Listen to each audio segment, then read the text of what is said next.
हमारे नए गली न्यूज़ इंडिया चैनल को सब्सक्राइब करें और बेल आइकन दबाना ना भूलें। कि वारिस पठान जो है इलेक्शन के बाद जो है दुगना काम करना चाहते हैं। यही दुगने के बदले अगर आप डेढ़ा काम भी पहले करते हैं तो शायद रिजल्ट में बहुत फ़र्क आए। एपिसोड पे बात करेंगे रोने के एपिसोड पे। वॉज इट प्लान वारिस भाई कि मैं रो दूँ? और वारिस भाई ने उसको एक एक्टर की तरह एक्टिंग करके रोया था। 7,000 वोट अचानक कैसे बढ़ गए? 2014 में 24,500 वोट से आप जीत गए थे जी। अब इस बार 31,000 वोट लेने से भी आप हार गए। एजाज खान की बात करते हैं, एक्टर एजाज खान। बहुत आप डिस्टर्ब थे उस टाइम। करते हैं रईस शेख पे आते हैं। ये अबू हाशिम आजमी को ब्लैकमेल किया गया कि गौंडी ये सब वोट है, उसमें भी बहुत सारे मुस्लिम ने आपको वोट नहीं दिए। आरिफ नसीम खान की बात करते हैं। देखिए या महाराष्ट्र में आप बोलिए, दो जगह है जो सिटिंग आपके औरंगाबाद की जो सीट थी इम्तियाज जलील एमपी की, वहां से भी हार हो गई। को सपोर्ट कर दिया असलम शेख को, तो कैंडिडेट चूज करने में कहीं एमआईएम मार तो नहीं खा रही है? नहीं अकबर ओवैसी की बात करते हैं। अकबर ओवैसी इस बार महाराष्ट्र के इलेक्शन में नहीं दिखे। कुछ ऐसी बात चल रही थी कि अकबर साहब शायद इसमें राजी नहीं है वारिस पठान को बाइकल्ला से खड़ा। आपके हारने के बाद वारिस पठान का पावर कम होएगा? तो क्या रिजल्ट लेके असद साहब को क्या लगा है? दोस्तों अस्सलाम वालेकुम। वारिस पठान जी है, आज हमारी ऑफिस में आए। हम उनको नीचे बुलाया। बहुत बहुत शुक्रिया वारिस जी ऑफिस में आने का। वारिस जी, इलेक्शंस के बाद जो है पब्लिक आपको सुनना चाहती थी, पब्लिक आपको देखना चाहती थी, सुनना चाहती है। वारिस पठान के साथ क्या हो गया? जो अल्लाह सुब्हान ताला की मर्ज़ी थी वो हुआ। मुझे अल्लाह की ज़ात से पूरा यकीन है कि उसने जो भी किया है बहुत सोच समझ के किया, अल्हम्दुलिल्लाह। और हमेशा से अल्लाह ने मेरा अच्छा ही किया है और मुझे पूरा यकीन है कि अल्लाह सुब्हान ताला आगे भी मेरे साथ बहुत अच्छा करेगा। सलीम भाई, 24 तारीख को रिज़ल्ट आया, 25 तारीख को जुम्मा थी। 25 तारीख के दिन जुम्मा की मैं नमाज़ पढ़ा बड़ी मस्जिद में और शाम को 3 बजे से ऑफिस के अंदर बैठा हूँ। जिस तरह पहले काम करता था उससे दुगना काम कर रहा हूँ। हर इंसान को, लोगों को जा के मैं मिल रहा हूँ, क्योंकि मुझे 31,000 से ज़्यादा लोगों ने वोट दिया। उन लोगों ने मुझ पर विश्वास जताया, मेरी पार्टी पे विश्वास जताया। और यकीन मानिए, पिछली मरतबा 2014 का जब चुनाव आया था, मैं 24,500 वोट लेकर जीता था। इस टाइम 31,000 से ज़्यादा मुझे वोट मिले। सवाल पे आपके जवाब पे एक सवाल खड़ा हो गया कि वारिस पठान जो है इलेक्शन के बाद जो है दुगना काम करना चाहते हैं। यही दुगने के बदले अगर आप डेढ़ा काम भी पहले करते हैं तो शायद रिजल्ट में बहुत फ़र्क आता है। पहले भी बहुत काम किया अल्हम्दुलिल्लाह, लोगों ने देखा। पहले काम नहीं करते तो लोग मुझे 24,000 से 31,000 वोट भी नहीं देते। उसका भी एक फंडा है 24 से 21। ये बहुत लोगों ने अपनी मोहब्बत से नवाजा, दुआओं से नवाजा, अल्लाह का शुक्र है। और क्या जो लास्ट मोमेंट में जो आपने रो दिए थे उसके ऊपर 7,000 वोट जो है बढ़ गए आपके। नहीं, ऐसा नहीं होता है। जनता जनार्दन है, पब्लिक सब जानती है। अच्छा, उस एपिसोड पे बात करेंगे, रोने के एपिसोड पे। वाज इट प्लान वारिस भाई कि मैं रो दूं? और सलीम भाई, हम लोग सब इमोशनल लोग रहते हैं, कितना भी पॉलिटिशियन हो, लेकिन पहले तो हम इंसान है ना। इंसान के सीने में दर्द होता है, इमोशन होते हैं। अब उस वक्त हुआ ये था कि मैं बहुत थक गया था। मैं कब्रिस्तान गया था अपने माँ बाप के यहाँ पर। वहाँ से मैं आया ऑफिस पे, सुबह 3:30-4 बज गए थे। तो मेरा जो मीडिया वाला था उन्होंने कहा कि वारिस भाई वो वीडियो निकालना है, क्योंकि कल लास्ट दिन है, अपने को चलाना है। पहले आपका एक वोट के लिए वीडियो निकाल दीजिए प्लीज़। अब मैं बैठा और पता नहीं क्या हुआ, मुझे इतना सब कुछ बोलना था मगर कुछ बोल नहीं सका और थोड़ा इमोशनल हो गया। तो इंसान है। कुछ लोगों का ये कहना है कि वारिस भाई ने उसको एक एक्टर की तरह एक्टिंग करके रोया था। सलीम भाई, वो राजेश खन्ना का गाना है ना, कुछ तो लोग कहेंगे, लोगों का काम है कहना, छोड़ो बेकार की बातों में कहीं बीत ना जाए रहना। वही तो, मगर एक्चुअली अचानक इतने आंसू और इतने ये कि कुछ मतलब जमा नहीं किया। अचानक ही एक आदमी को आपका भी जिंदगी में नहीं रोए? नहीं रोए, बहुत रोए। क्या तो फिर अचानक आप प्लान करके रोते हो? नहीं, ये बात भी सही। तो फिर कभी भी इंसान है, फिर भी हम एमएलए नहीं इंसान है, किसी का दर्द देख के रोना आ जाता है। हमारे पास कभी इलेक्शन के टाइम पे आपको एक मौका मिला कि इलेक्शन है और वोट्स जो है थोड़ा आपको ऐसा लगा होगा कि कम आ रहे, तो यानी कि इमोशनली मैं एक इमोशनली बॉल खेलूं। नहीं नहीं, वैसा कुछ भी नहीं था। अब वो बॉल लगा ट्रिगेट पे, आपको 7,000 वोट आगे मिल गए। इमोशनली अगर करना तो मैं इतने स्टेजों के ऊपर गया था, कभी भी ऐसा नहीं हुआ। 7,000 वोट अचानक कैसे बढ़ गए?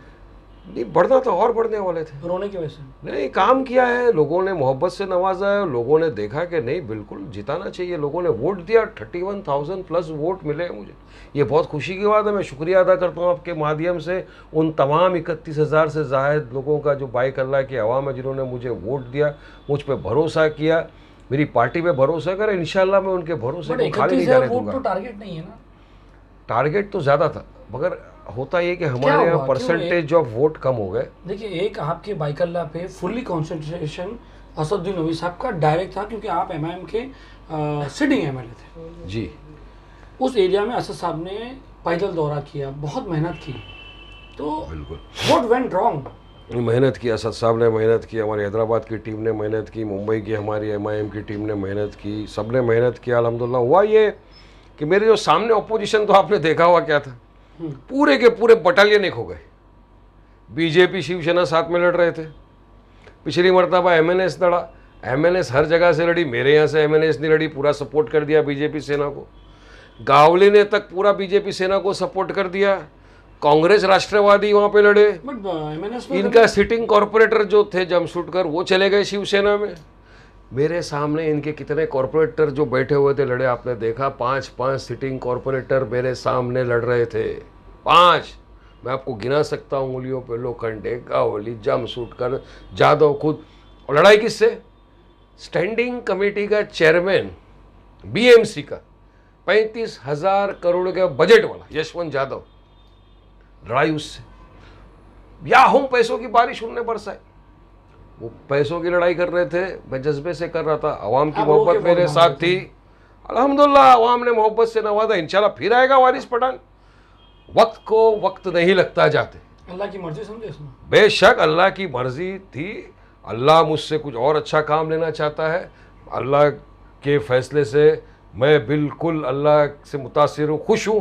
अल्लाह ने मेरे लिए हमेशा अच्छा किया और आगे भी उम्मीद है बहुत अच्छा करेगा मेरे लिए। बात करते हैं गीता गौली की, उससे क्या इफेक्ट हुआ? उनके भी तो 9,000 वोट कम हो गए।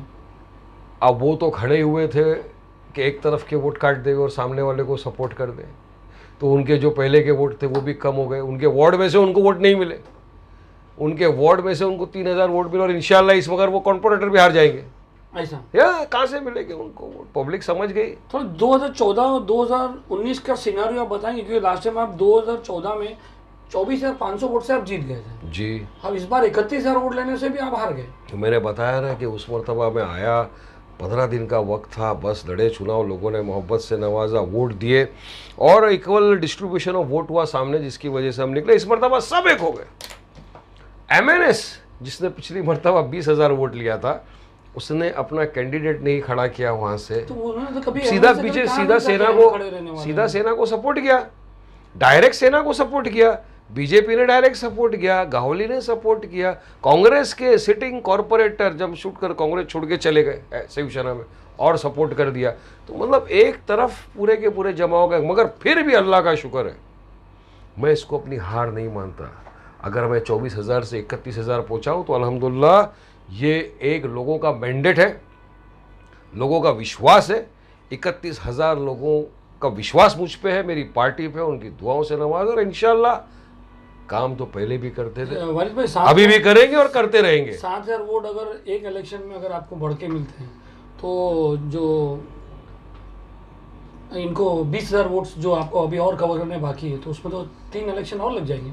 नहीं इंशाल्लाह ताला 20,000 वोट के भी तो शिवसेना बीजेपी सब अब देख लो। अभी इंशाल्लाह आगे मेहनत करेंगे, आप देखते जाओ क्या होता है। देखो, ये लोगों ने सोचा था कि ये आवाज़ बुलंद करता है, इसकी आवाज़ को दबाओ, मैं और आवाज़ से उभराऊँ और उभरूँगा। तुम जितना चाहोगे मुझे दबाना, तुम दबा नहीं सकते।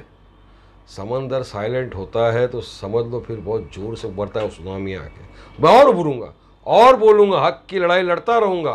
कौम, मिल्लत, मुसलमान, माइनॉरिटी, दलितों की लिए लड़ाई जो मैं लड़ता हूँ इंशाल्लाह और दुगनी इफेक्ट से लड़ूंगा। और जिनके ये मंसूबे थे कि वारिस पठान की आवाज़ को कमज़ोर कर सकेंगे, बंद कर सकेंगे, भूल जाओ। वारिस पठान की आवाज़ को तुम नहीं कम कर सकते और बढ़ गई आवाज़ अल्हम्दुलिल्लाह। अब बाबा से बुलंद आवाज़ उठाऊंगा और लड़ूंगा और इंशाल्लाह फिर आऊँगा। सलीम भाई सियासत में 5 साल तो ऐसे चले जाते, देखते देखते मेरे 5 साल चले गए। इंशाल्लाह लोगों ने मुझे मैंडेट दिया है, लोगों का समर्थन है, दुआएं लोगों की। अब जा रहा हूँ लोगों में तो लोगों को लग रहा है जिन्होंने मुझे वोट नहीं भी दिया वो भी मुझे बोल रहे हैं कि अब जा रहा है। नहीं अब जब जा रहा हूँ लोगों को मिलने जिन्होंने वोट दिया उनको बोल रहा हूँ, जो दूसरे ने वोट नहीं दिया बोलता है यार भाई गलती हो गई, तेरे को वोट दे दिया होता अल्हम्दुलिल्लाह जीत जाता, दूसरे को वोट दिया वेस्ट चला गया। आज लोगों की मेरे साथ इतनी दुआ है, इतनी मोहब्बत, इतनी हमदर्दी है, अल्लाह का करम है, अल्लाह का शुक्र है बहुत बड़ा। ये सलीम भाई इससे और क्या चाहिए इंसान को। जो बाइकल्ला सीट है, जो एनालिसिस है मुस्लिम वोट के, पोलराइजेशन के, ये सब वोट है, उसमें बहुत सारे मुस्लिम ने आपको वोट नहीं दिए।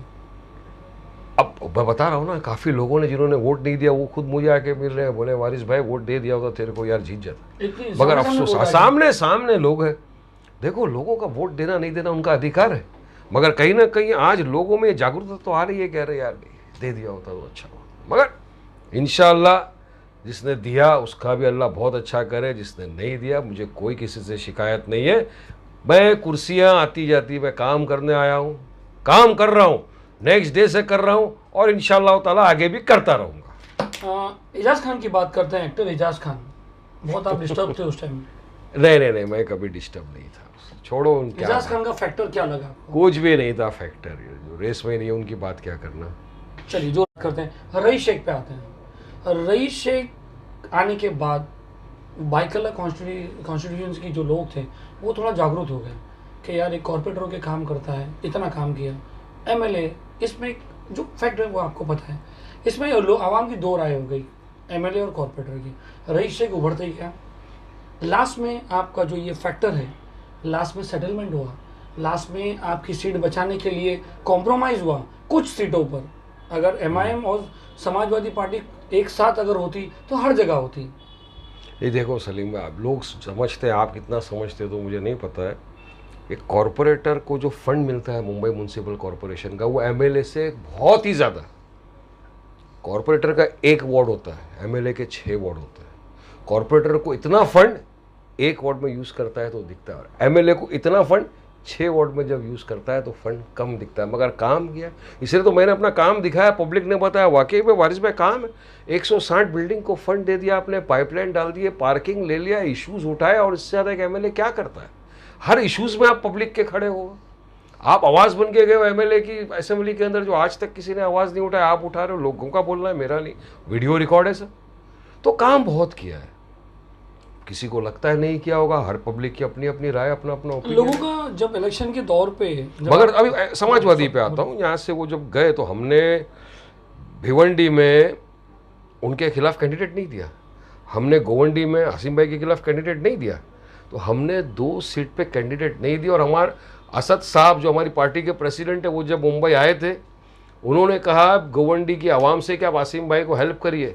असद साहब जब भिवंडी गए तो उन्होंने हमारी टीम से कहा, लोगों से कहा कि आप रईस को हेल्प करिए इलेक्शन के अंदर। तो दोनों जगह उनको सपोर्ट किया और सपोर्ट से जीते। तो ये तो टेक्निकल अंडरस्टैंडिंग है। जहाँ तक बात चल रही थी, बात ये सामने आ रही थी कि अबू हाशिम आज़मी को ब्लैकमेल किया गया कि गोवंडी में जो है, आप जो अगर आप खड़ा करोगे, यहाँ से अगर रईस शेख को आप खड़ा करते हो तो वहाँ पर जो है गोवंडी में हम कैंडिडेट देंगे। इसी को तो टेक्निकल अंडरस्टैंडिंग बोलते हैं ना, कि अगर हम यहाँ पे खड़ा कर रहे हैं, आप अगर खड़ा कर रहे हो तो हम भी वहाँ खड़ा करेंगे, वहाँ भी खड़ा करेंगे। हर इंसान को लड़ने का अधिकार है, मगर उसको बोलते हैं टेक्निकल अंडरस्टैंडिंग के। ठीक है, आप यहाँ नहीं खड़ा करते, हम वहाँ नहीं खड़ा करते। अरे बीजेपी सेना तो पूरे लड़ाई अलायंस के अंदर है, और अलायंस का आपने देखा क्या कर दिया देश का। एक पर्टिकुलर जगह पे हो रहा है आपका, 3 सीट पे ही हुआ, तो समाजवादी यहाँ पे लड़ाई 2 सीट पे, गोवंडी लड़ा, भिवंडी लड़ा, और मैं यहाँ से लड़ा, और बाकी कहाँ लड़ा समाजवादी। तो टेक्निकल अंडरस्टैंडिंग था 2 जगह पे। आरिफ नसीम खान की बात करते हैं, वो सीट पे आपने 2 कैंडिडेट को फॉर्म दिए थे। नहीं, हमारा वहाँ से एक ही कैंडिडेट था। आपके कैंडिडेट को 2 फॉर्म दिए थे ताकि अगर एक का कैंसिल हो तो दूसरे को मिले। किसी भी सीट पे आप लोग ने 2 फॉर्म नहीं दिए थे। मुझे इस बात का 2 को दिए थे। नहीं, मुझे इस बात का इल्म नहीं है। मुझे यहाँ तक मालूम है कि एक भी फॉर्म दिया गया था इमरान को, और वही वहाँ से लड़े थे और उन्होंने वोट लिए। और आरिफ भाई के सामने दूसरे जो खड़े थे वंचित बहुजन अघाड़ी के, उन्होंने भी वोट ले लिए 8-9 हज़ार के। 400 वोट आरिफ नसीम खान को कम मिले। क्या इसमें एमआईएम जिम्मेदार है? नसीब की बात है। क्योंकि आपके पार्टी के जो इमरान कुरैशी को कुछ 1400 वोट मिले जी। तो अगर 400 वोट इसी वोट अगर वहाँ पे भी आप कुछ ऐसे अलायंस करते हैं तो कहीं ना कहीं ये 400 वोट से आरिफ नसीम खान कांग्रेस पार्टी है ना, कांग्रेस के साथ तो अलायंस का सवाल ही नहीं आता। नहीं, कांग्रेस नहीं है ये। आरिफ नसीम खान तो कांग्रेस है ना, कांग्रेस के साथ कैसे अलायंस कर सकते हैं? अब उनके सामने जो वंचित बहुजन अघाड़ी का खड़ा था वो 8-9 हज़ार वोट ले लिया। 400 वोट की वजह तो से होता है, 400 वोट से हारते हैं, कुछ 600 वोट से हारते हैं। यहाँ पे सोहेल भाई 150 वोट से हार गए थे। तो ये किसी के ऊपर आप ये नहीं थोप सकते, नसीब की बात है। मगर आपका आंकड़ा तो 20 से नसीब की बात, लेकिन सेकंड पोजीशन पे आए सलीम, 24 से 31 पे गए, बड़ी बात है। एमआईएम मुंबई की बात करते हैं वारी जी। मुंबई में एमआईएम जो है वो लगभग इलेक्शंस के दौरान जो है साफ ही दिखी, या महाराष्ट्र में आप बोलिए 2 जगह जो सिटिंग आपके औरंगाबाद की जो सीट थी इम्तियाज जलील एमपी की, वहाँ से भी हार हो गई। मैंने ऐसा कहा हार जीत अल्लाह के हाथ में, लेकिन हारे क्यों उसका सब पार्टी अभी एनालाइज करेगी, क्या फैक्टर्स थे, क्यों वोट कम मिले।